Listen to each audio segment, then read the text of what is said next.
But what I'm really excited about are these I got from Etsy, replacement video game labels. And this is where I need some of your input, some of your help. For me, it's kind of blasphemous to destroy the original components of a video game, namely video game labels. I believe that you should keep the item, despite its condition, as authentic as possible.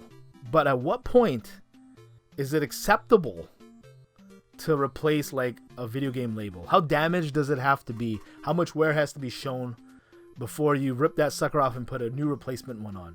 But here's an example of one game that I want to replace the label on.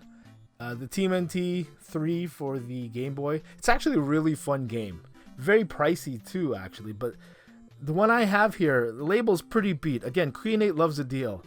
Sometimes that comes with crappy labels like this. I think this is a pretty clear contender for something that I could refurbish? Is that the right word?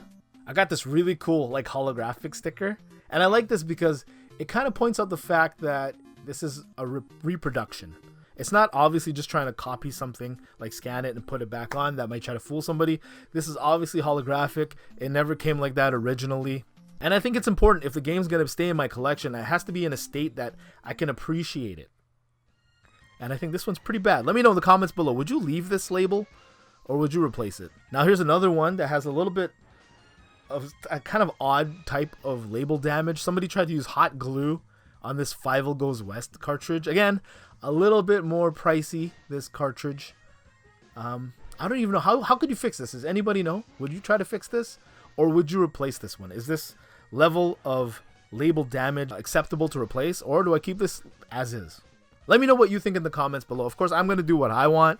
I implore you guys to do the same. Going forward, as I, start to take better care of these games, maybe refurbishing them, I'll show you guys here some of the improvements I've made. Because if it's going to stay on my shelf, I want it to look great, but I got to put the work in.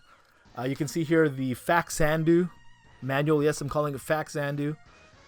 One of my favorite games of all time. You saw in last week's pickup video. It came with a manual that was pretty rough.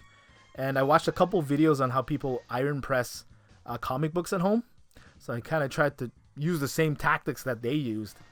And I think it turned out pretty good. I know some people might scoff or might cringe at how I'm doing this, but the end result is not bad. It's a pleasure to leaf through this manual again.